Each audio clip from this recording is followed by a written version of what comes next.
인용 안 될 수도 있겠다는 생각 굉장히 많이 들어요. 예, 이건 제가 방송에서는 처음 얘기를 하는 것 같은데, 그냥 사석에서는 보통 이렇게 우리끼리 패널들끼리 이렇게 얘기할 때는 나는 솔직히 좀 찜찜하다. 근데 돌아온다 해서 나는 그게 최선이라고 생각하지 않아요. 솔직히 말씀드리면 대통령이 잘할 수 있을까? 변호사로서만 판단을 해보면, 그냥 법조인의 한 사람으로서 그냥 제가 이 재판을 봤었을 때는 저는 그게 맞지 않나. 대통령도 저는 오늘 세 가지 결론이 다 나올 수 있다. 오케이. 인용, 기각, 각하가 나올 수 있다. 예. 라는 생각이 들고요. 5대 1대 2.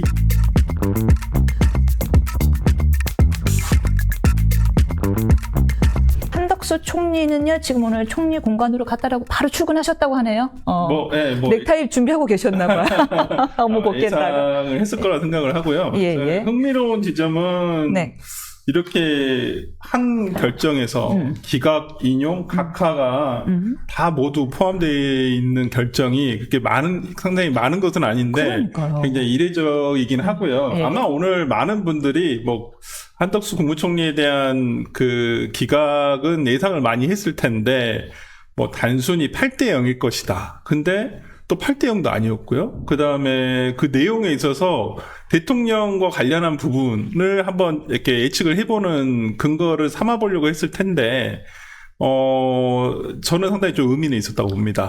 내용상의 의미는 별로 없어요. 솔직히 예. 제가 보니까 내용을 쭉 한번 저도 좀 전에 한 15분 전에 봤는데, 헌법재판소가 헌법재판관이 임명하지 않은 부분에 대해서는 굉장히 길게 설시를 했더라고요. 그 부분과 관련해가지고는 다수 의견은 당연히 위법하지만 중대한 것은 아니다. 그게 4인인 거죠? 네, 그게 이제 이게 다수가 돼버렸죠. 네. 그리고 이제 왜 그러냐면 조원창, 정영식 재판관 두 분은 각하를 해버렸어요. 아예 200석 이상이 되는데 151석으로는 안 된다. 그리고 이제 제가 참 특별한 보면 정계선 재판관 같은 경우가 위법하고 또 중대하다. 그래서 인용 의견을 내셨다는 거예요. 그래서 이게 현재 윤 대통령의 어떤 그 결정이 쉽게 나오지 않은 이유가 지금 내부적으로는 굉장히 지금 의견이 대립돼 있구나. 그렇네요. 네, 근데 이제 추측을 해볼 수 있을 것 같아요. 지금 현재 윤 대통령의 탄핵과 관련해가지고 제가 이제 보니까 문영배, 이미선, 정계선, 정정미 재판관은 우리가 소위 진보 성향이라고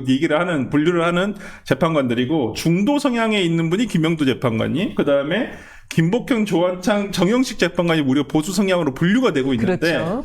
오늘 김영도 재판관은 그 기각 의견으로 갔어요. 위법은 하지만 중대한 건 아니다. 저는 그렇다고 한다면 김영도 재판관은 윤 대통령의 탄핵과 관련해서도 저는 인용 의견으로 갔을 것 같다라는 생각이 좀 들어요. 근데 여기서 위법은 헌법재판관 미임명에 대한 위법 얘기 아니에요? 네, 맞습니다. 내란 이야기가 아니라. 네, 맞습니다. 내란은 여기서는 비상계엄과 관련해가지고는 거의 판단을 안 했어요. 왜냐면 한덕수 그 국무총리가 당시에 이 비상계엄과 관련해가지고 적극적으로 동조를 했다거나 묵인을 했다거나 방조를 했다라는 어떠한 증거도 없다. 객관적인 증거를 제출받지 못했다. 그리고 확보하지 못했다라고 했기 때문에 그 부분과 관련해서는 헌법재판소에서는 거의 판단하지 않았습니다. 네, 거의 판단 안 했어요. 정계선 재판관도 안 했어요. 네, 이 부분에 대해서는 거의 하지 않고 아마 이 부분이 나오게 되면 비상계엄과 관련해가지고 어떠한 추론을 할 수 있는 근거를 써줘버리면 아마 윤 대통령 사건에도 이게 사람들이 이제 추측을 할 수 있기 때문에 저는 오늘 헌법재판소에서 굉장히 소극적으로, 그러니까 진짜 한덕수 국무총리의 당시 상황에 대해서만 판단을 했다고 보입니다. 이제 비상계엄과 관련한 것들은 아마 윤 대통령 사건에서 본격적으로 다뤄지지 않을까 싶은데. 그건 또 흥미롭네요. 예. 그러니까, 다시 한번 말씀드립니다. 내란죄 비상계엄 관련한 거에 대한 방조했다, 공모했다에 대한 그 위법성, 위헌성 여부는 판단하지 않았다. 소극적으로 판단했다. 그냥 한덕수 국무총리의 당시 행위에 대해서만 판단을 했다라고 보이고요. 네. 그러니까 지금 윤 대통령의 탄핵 사건과 관련해가지고는 인용 의견을 가진 분은 저는 4명, 진보 성향으로 분류가 되어 있는 4분은 이미 저는 결론이 나 있는 것 같아요. 문영배, 이미선, 정계선, 정정미 재판관은 이미 인용 의견으로 돼 있을 것 같고, 김영도 재판관이 인용이냐 기각이냐 아니면 각하냐, 저는 봤을 때는 근데 김영도 재판관의 성향이나 오늘 재판의 결론을 봤을 때는 저는 인용에 가깝다라고 저는 생각을 하고, 그러면 지금 문제가 3명이에요. 김복형, 조한창, 정영식. 그러니까 그 한간에 그런 말이 있잖아요. 기각 둘에 각하 한 명이다. 오세훈 서울시장이 그렇게 예측을 했었었고, 지금 뭐 국민의힘에서도 하나 이렇게 얘기를 하고 있는데, 김복형 재판관이 이렇게 만약에 가게 된다면 기각 의견 낼 수도 있을 것 같아요. 김복현 재판관이 저희가 지금 조금 헷갈리실 것 같아요. 지금 설 변호사가 말씀하고 있는 부분은 윤 대통령의 결정에 대한 예측입니다. 지금 오늘 사건에 대해서는 뭐 좀 이따 다시 한번 간단하게 말씀드리겠지만은 가장 궁금하실 부분은 이 부분이잖아요. 그렇죠. 뭐 한덕수 총리에 대한 것은 대체로 예상했으니까 뭐 그렇게 저는 이게 탄핵이 맞나라는 생각도 듭니다만은 김복형 재판관이 왜냐하면은 오늘 판결에서 뭐라고 했냐면 헌재 임명 부작위는 법 위반조차 아니다라고 해서 기각을 해버렸거든요. 그러니까 어떻게 보면 가장 보수적인 신념 자체를 다 보여준 거예요. 법 위반도 아닙니다라고 해버렸어요. 그러니까 그러므로 기각이 윤 대통령 사건도 기각에 나올 수 있다. 저는 되게 이게 이 정치권에 오늘 던져준 충격은 굉장할 거라 보입니다. 이 결정문이. 왜요? 생각보다 성향대로 가버렸어요. 생각보다 성향대로. 그러니까 저는 8대0의 기각일 줄 알았어요. 아니면 각하 부분이 있든지 이제 뭐 151석이냐 200석이냐 이 부분은 상당히 중요한 부분이기 때문에 근데 지금 이 부분과 관련해 가지고도 저는 이것도 확정적으로 헌법재판소의 결정이 나온 건 아니라고 봅니다. 왜냐하면 2인의 다른 의견이 있었어요. 그러면 추후에도 바뀔 수 있는 거예요. 이 부분은 해석의 여지가 남았다. 그리고 뭐 앞으로 뭐 이런 일이 다시는 벌어져서는 안 된다고 생각을 합니다. 대통령 대행에 대한 탄핵이기 때문에 뭐 대통령 대행이 되는 상황도 있어서는 안 된다고 생각하지만 뭐 이제 국정 상황이라는 것은 뭐 예측할 수는 없겠지만은 어찌됐든 간에 이건 해석은 남아 있다는 것이거든요. 그러니까 4대 2가 된 거잖아요. 그러니까 나머지 2인에 대해서도 마찬가지긴 합니다만은. 그래서 이 부분은 앞으로도 뭐 해석의 여지는 일단 다수설 기준 자체는 151석이다라는 건 돼 있겠지만은 해석의 여지는 남아있다. 불씨는 남아있다라고 생각을 하고 나머지 저는 근데 이렇게 특히나 정계선 재판관과 김복형 재판관이 최근에 어떤 정말 소위 여의도를 돌아다니는 찌라시에서 보면 이 두 재판관이 굉장히 지금 윤 대통령 탄핵 사건과 관련해 가지고도 대립을 하고 있다라고 지금 근데 결과가 완전 반대가 됐어요. 한 분은 위법하고 중대하다. 그래서 인용이다. 한 분은 위법하지도 않고 중대하지도 않다. 나왔기 때문에 저는 오늘 재판 결과를 보고서 정말 각 당은 국민의힘과 민주당은 서로 아재 인수격의 해석을 할 것이다. 근데 웃고 있는 건 국민의힘일 것이다. 이유는요? 왜 그러냐면 지금 국민의힘이 바라는 것은 기각이든지 각하든지 그거잖아요. 근데 지금 보면 이렇게 가버리게 된다면 김복형, 조한창, 정영식 재판관이 기각 또는 각하 의견을 가질 수도 있다. 저는 그렇게 보입니다. 지금 이렇게 가게 된다면. 사실 선조환 변호사가 윤 대통령의 구속 취소 사유를 정확하게 예측을 했었습니다. 그러니까요. 그때는 그러니까 가능성은 낮지만 심지어 이유조차도 정확하게 절차적 문제, 실질적 문제 정확하게 짚어서 예측을 해서 저희가 귀담아 들을 수밖에 없는데 보통 우리가 뒷걸음치려다가 해본 거예요? 근데 그 정무적인 판단을 빼놓고 정치적인 어떤 견해라든지 정무적인 걸 빼놓고 변호사로서만 딱 생각을 해보면 그건 좀 당연한 거 아니었나요? 저는 대부분의 아마 법률가들이 예측을 했을 거다 그렇게 생각해요. 자기의 어떤 정치적인 신념이나 희망을 빼고 그러니까 윤 대통령이라는 사람을 빼고 생각을 해본다면 분명히 절차적으로 매끄럽지 못한 부분이 있었어요. 구속영장과 관련 저는 결정적으로 본 게 검찰에서 그 구속 취소 이틀 전인가 3일 전인가 검찰에서 공수처를 압수수색했어요. 그 허위 공문서 작성죄 위반 혐의로 해가지고 저는 거기서 약간 확신을 가졌거든요. 이건 진짜 문제가 뭔가 법원에서도 압수수색 영장을 발부를 해줬다는 것은 혐의가 어느 정도 소명은 됐다는 거거든요. 입증까지는 안 됐더라도 소명은 됐다. 이거 좀 이상한데 좀 오동훈 공수처장의 국회에서의 변명이 너무 엉망이었어요. 한마디로 파견 나온 행정직원이 잘못해서 그런 거다. 그걸 어떻게 행정직원 탓을 합니까? 그리고 행정직원이 잘 모르는 행정직원인데 혼자서 썼어? 네, 그 잘 모르는 사람이 어떻게 혼자서 씁니까? 그걸 당연히 수사팀에 물어봤을 것이고 이 부분과 관련해서 당연히 어떤 얘기가 나왔을 텐데 그걸 오도한 거잖아요. 솔직히 말하면 속인 거잖아요. 저는 그래서 그 부분이 오동훈 공수처장이 저는 국회에서 발언을 듣고 이건 진짜 이상하다. 뭐가 있다라고 생각이 좀 들었고 그래서 저는 법원에서 압수수색 영장이 나왔다고 생각을 해요. 그때 구속 취소가 돼도 별로 놀랍지는 않았어요. 솔직히 말씀드리면 뭐 그럴만했다. 뭐 이게 대단히 놀랄 일인가라는 생각이 들 정도로 문제가 많았다라는 것은 우리가 인지를 하고 가야 된다. 뭐 저도 윤 대통령 지지하지 않아요. 지금도 저는 지지하지 않지만, 잘 알죠. 네, 그건 절차적으로 위배한 것은 위배한 거예요. 근데 저는 헌법재판소에서 지금 이루어지고 있는 건 지난번 방송에도 말씀드렸지만은 헌법재판 진행이 너무 매끄럽지 않았어요. 문영배 소장의 권한대행의 재판이 너무 이상했다. 이거 법조인들 다 똑같이 얘기해요. 솔직히 증인신문 하는데 초식에 제놓고 하는 경우 없잖아요. 그러니까 저는 그것도 처음 봤고, 그 다음에 대통령이 직접 스스로 질문을 하거나 아니면 3분 발언을 좀 하겠다라고 하는데 그것도 제지시켰단 말이에요. 일반 재판에서는 볼 수가 없었던 거예요. 제가 그렇게 변호사, 저도 한 10년 정도 조금 넘었습니다만은, 저도 그런 경우를 본 적도 없고 해본 적도 없고, 누가 재판장이 예를 들어서 시간이 부족하다 해서 좀 더 하겠다는데, 한마디 더 하겠다는데, 하지 마세요. 이렇게 한 적도 전 본 적이 없어요.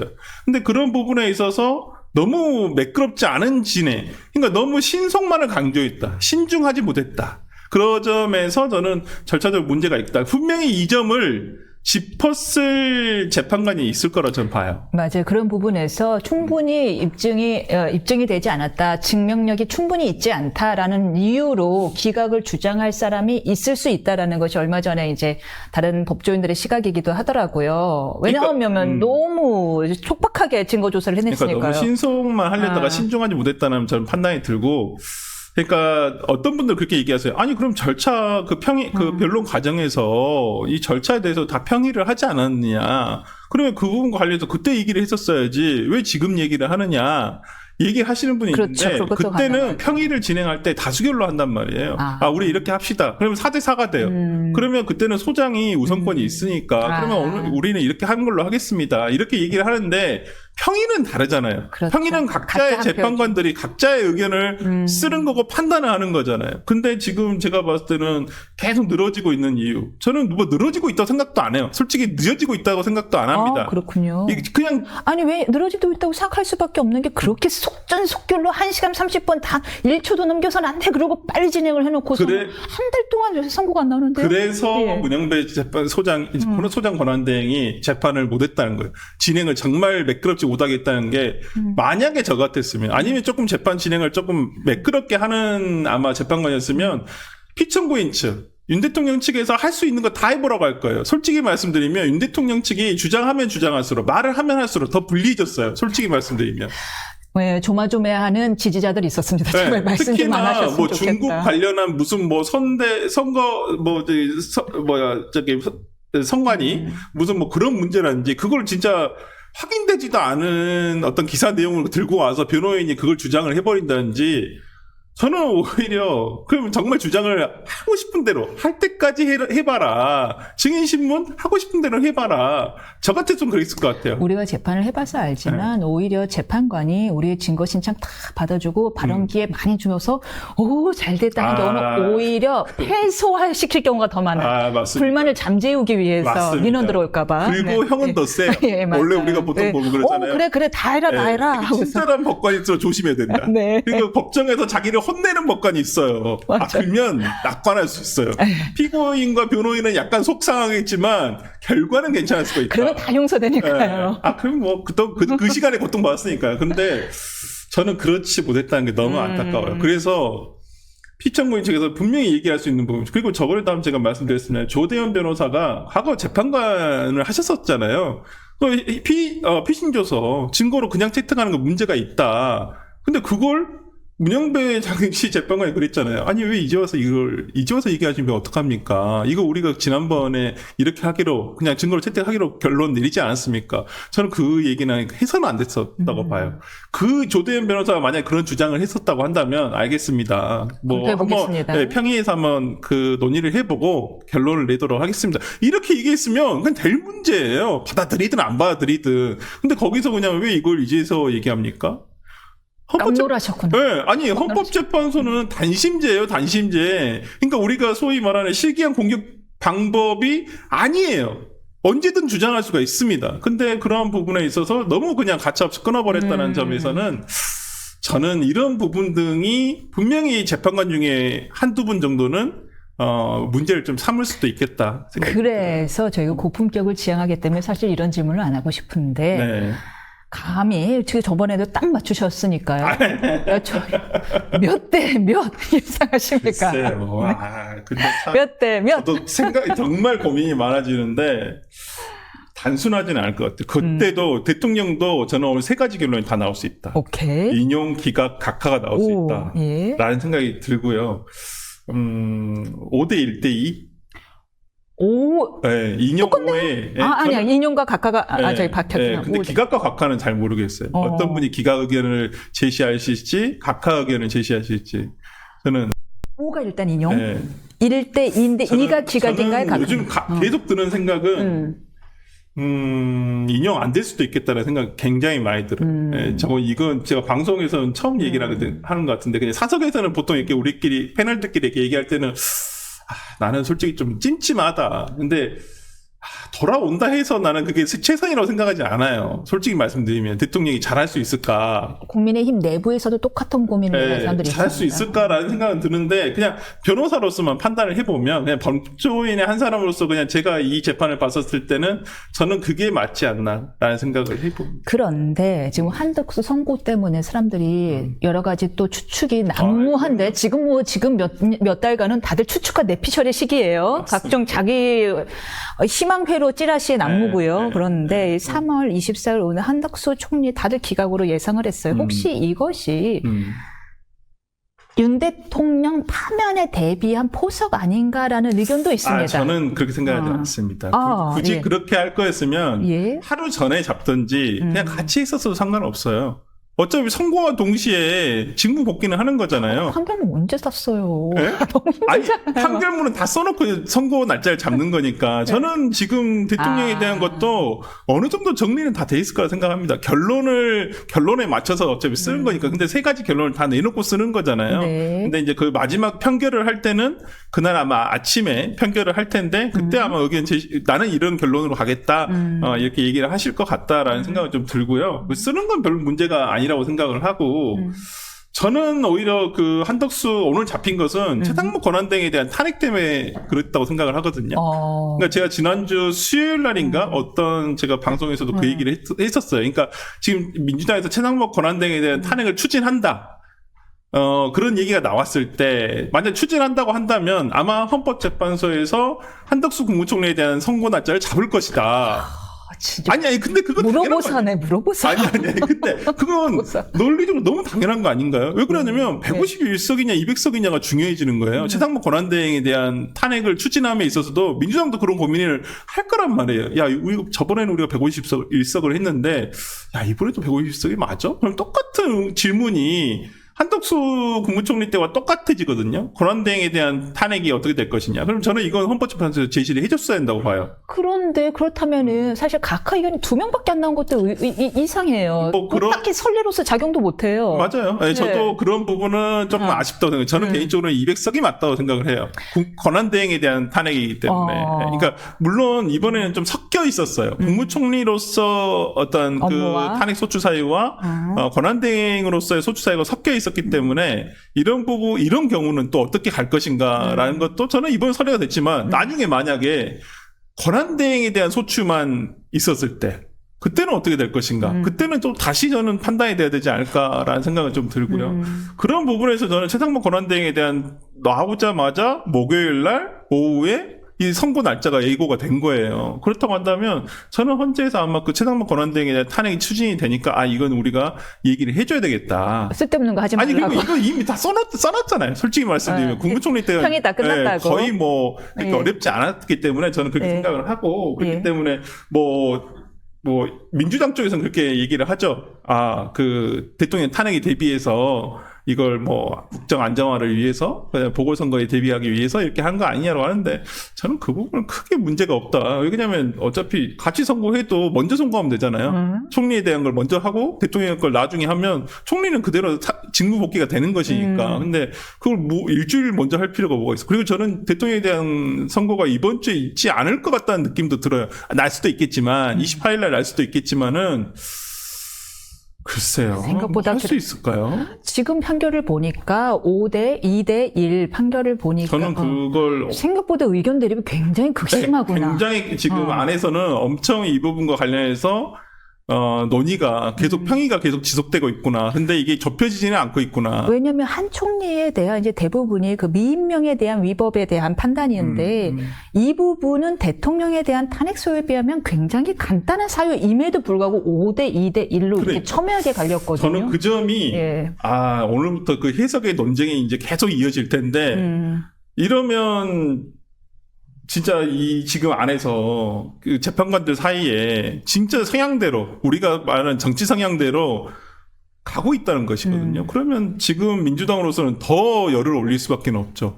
당황했겠어요. 근데 진짜 소통 안 하나 봐. 민주당이 그 내부 소식을 정말 모르나 봐요. 그러니까 이번에 드러난 사실은 헌법재판소의 보안은 최고다. 생각보다 많이 최고다. 나오지 않고 있다라는 생각이 좀 들어서 과거에 대통령실에서 도청당한 게 있는데 헌법재판소를 조금 한번 벤치마킹 해야 되지 않을까라는 좀 생각도 한번 해봅니다. 아무도 모르잖아요. 지금 아무도. 그래서 저는 이런 부분은 좀 필요하다고 보고 근데 아마 대통령 대통령이 인용될 수도 있습니다. 저는 워낙 위법하고 중대하다고 저는 개인적으로 생각하는데, 네. 지금 이 상황으로 가게 된다면, 국민의힘이 아마 희망회로를 굉장히 많이 돌릴 것 같다. 그런데 제가 어제 국민의힘의 한 중진위원으로부터 들었는데, 내심은 그 내부에서도 돌아왔을 때 그 후폭풍 중도표가 다 떠날 거에 대한 두려움도 상당히 크다는 거예요. 맞아요. 그러니까 그 대통령이 돌아오셔서 어떤 행보를 보이냐에 따라 달라지긴 하는데, 중도 확장은 어렵지 않을까. 왜냐하면 대통령은 분명히 지금의 상황, 어찌 보면 이런 지형이라든지 이런 유리한 상황, 유리해진 상황을, 어제 보수층이 똘똘 뭉쳐서 지금 이렇게 끌어올린 것이다. 그 견인에는 내가 견인한 거다. 이렇게 생각을 분명히 하고 계실 거라고 생각이 들면 중도 확장성은 굉장히 어려운데 저는 그나마 정말 1%의 정말 그 가능성 좀 희망을 품어보자면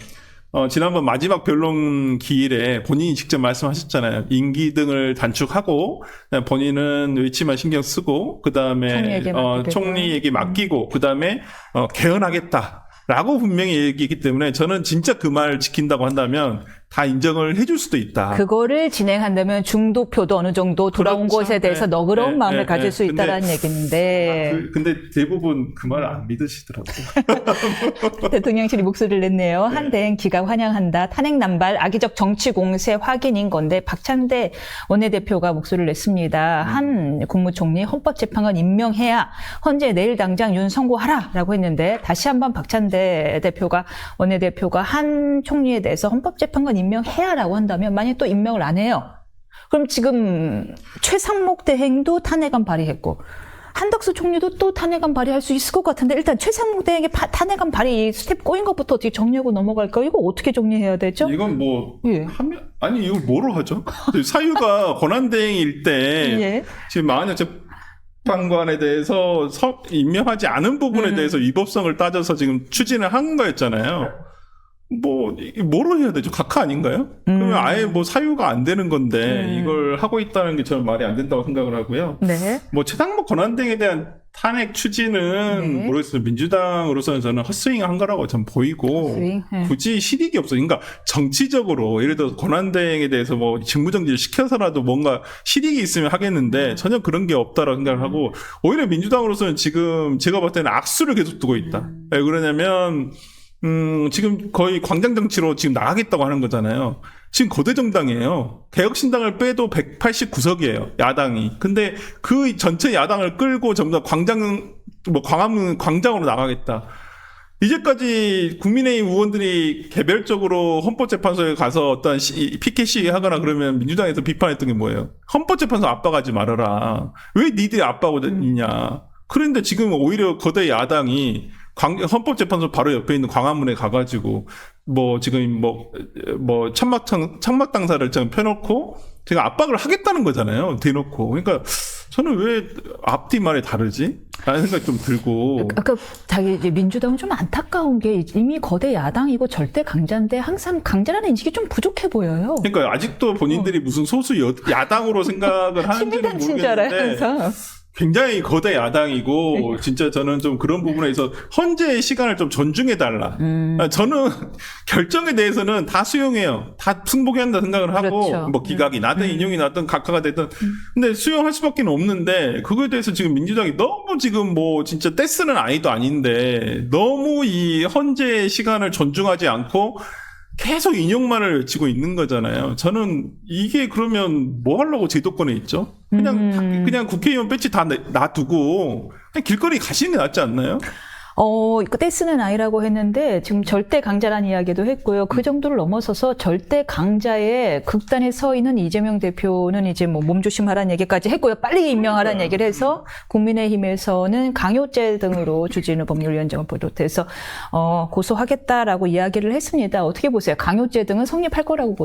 그건 좀. 제가 주진우 법률위원장의 유튜브도 다 이렇게 보고 상당히 많이 동의하는 부분이 많은데 이건 좀 정치적인 공격이다. 강요죄 어떤 점에서요? 강요죄는 안 되겠죠. 어떤 의무 없는 일을 하게끔 하는 건데 법정 협박으로 의무는 있겠지만 근데 이건 뭐 기다려야 되는 재량의 문제잖아요. 내가 안 하고 싶어서 안 하는 것도 아니잖아요. 저는 헌법재판소가 지금 놀고 있다고 생각하지 않아요. 재판관들이나 헌법연구관들도 분명히 여기에 매몰돼서 진짜 여기에 집중하고 있을 거라고 생각을 합니다. 근데 거기에 대해서 뭐 이렇게 뭐 인용을 해라라고 하겠지만 인용 뭐 민주당에서 하라고 해서 하는 것도 아니잖아요. 재판관들이. 그렇기 때문에 저는 지금 이러한 부분에 있어서 강요죄는 그냥 정치적인 고소에 불과하다라고 생각을 하고 뭐 그 부분까지는 지금은 정말 좀 국민들 정말 이해한다면 정치권에서는 그냥 조용히 기다려주는 거. 진짜 저는 그랬으면 좋겠어요. 그러니까 시민들은 나오실 수 있어요. 저는 뭐 시민들이 자신의 정치적인 희망이나 의견을 길거리나 광장에서 표출하는 것은 저는 그거 괜찮다고 봅니다. 근데 그게 이제 폭력화되면 절대 안 되고요. 그렇죠. 그 다음에 정치권에서는 오히려 이런 부분에 대해서 너무 과열되지 않도록 조심스럽게 접근하는 방법이 필요하다고 보고, 저는 지난번에 백혜련 의원이 그렇게 계란을 맞으신 것도 상당히 안타깝다고 생각을 해요. 근데